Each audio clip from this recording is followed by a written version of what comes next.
Hello, bachcho. Let's read this question. So this question says, a curve in a level load has a radius of 75 meter. The maximum speed of the car turning this curve road can be 30 meter per second without skidding. Okay.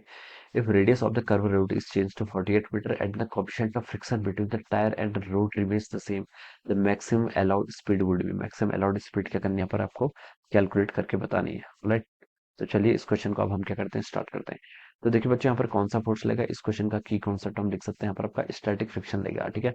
और static friction में भी देखिए आप limiting friction लिख लीजिए. क्या लिख लीजिए? Limiting value of friction. Limiting friction लिख लीजिए. लिमिटिंग फ्रिक्शन क्या होता है आपका? Maximum value of static friction. ठीक है, उसे हम क्या बोलते हैं? आपका लिमिटिंग फ्रिक्शन बोलते हैं.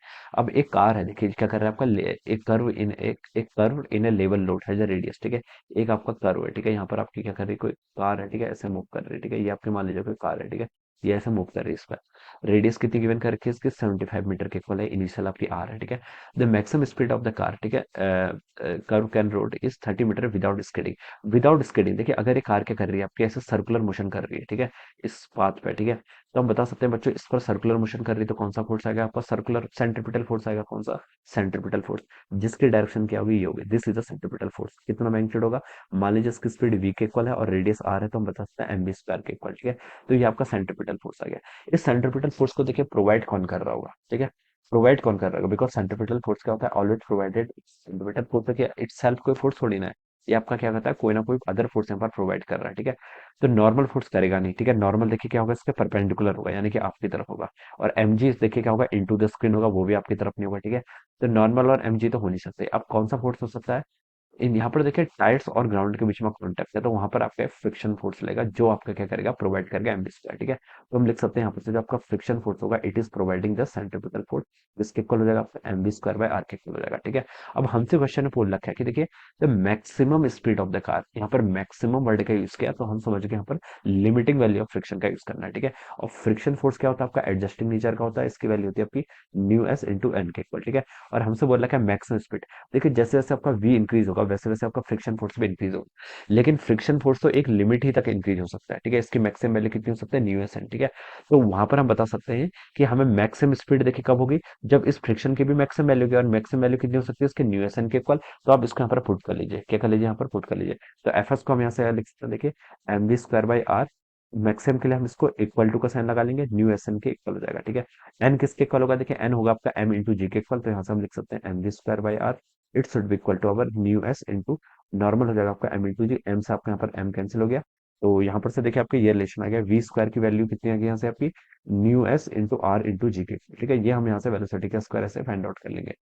तो ये आपका आ गया. ठीक है, पहले सिचुएशन में इसने बोला है कि curve in level load has radius. Radius given कर रखी है, मैक्सिमम स्पीड गिवन कर रखी है. ठीक है, तो ऑलराइट. ठीक है, तो अब यहाँ से देखिए वेलोसिटी फाइंड आउट कर लेते हैं. पहले देखिए इसकी वेलोसिटी कितनी होगी? मैक्सिमम स्पीड देखिए आपको 30 मीटर पर सेकंड दे रखी है. ठीक है, देखिए फॉर्मूला आपने डेराइव कर लिया, अब बस मैं वैल्यूज पुट कर रहा हूँ. ठीक है, पहले केस में बोल रखा है कि रेडियस देखिए आपकी न्यू एस को न्यू एस रहने दीजिए. ठीक है, रेडियस आपकी 75 की इक्वल थी. जी आपका ऐसे ही रहेगा, जी तो कांस्टेंट है. मैक्सिमम स्पीड कितनी थी? 30 मीटर. ठीक है, तो इसको आप 30 का स्क्वायर लिख लीजिए. ठीक है, ये आपका केस वन हो गया. फिर आपसे क्या बोल रखा है? If radius of the curve रोटी चेंज टू 48 मीटर. अगर आपने रेडियस क्या कर दी? 48 मीटर कर दिया. न्यू एस तो सेम रहेगा, रेडियस आपने 48 कर दिया. Coefficient of friction of the tyre भी सेम ही रहेगा. ठीक है, तो न्यूएस को हमने न्यूएस लिया है, जी तो आपका ऑलवेज कांस्टेंट रहेगा. अब आपको मैक्सिमम स्पीड यानी कि वी मैक्स को यहाँ पर फाइंड आउट करना है. ठीक है, तो ये सिचुएशन है. This is my equation two. कैसे फाइंड आउट करना है? दोनों को डिवाइड कर लीजिए.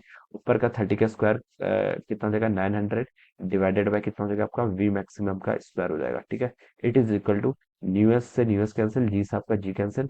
ये हो गया आपका 75 डिवाइडेड बाय कितना? 48. ठीक है, तो यहाँ से आपका इसको कैंसिल करेंगे. 75 कम 75, 75 दूनी 150, बाहर आ जाएगा. और यहाँ से लिख सकते हैं आपका वी मैक्सिमम का स्क्वायर बच्चों कितना गया आपका? 48 इंटू 12 के इक्वल. ठीक है, इसको आप ऐसे लिख लीजिए. 48 को क्या लिख सकते हैं आपका? 12 इंटू 12 इंटू आपका 4.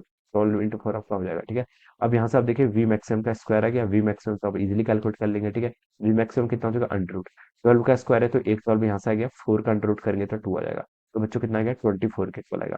तो मैक्सिमम स्पीड बच्चों कितनी हो जाएगी यहाँ से आपकी? 24 मीटर पर सेकंड के इक्वल. तो this should be the answer. ठीक है, वही पूछा था मैक्सिमम अलाउड स्पीड कितनी हो जाएगी आपकी? 24 मीटर पर सेकंड के equal. So this would be the answer of this question. So I hope you all understood this concept. All the best and thank you so much.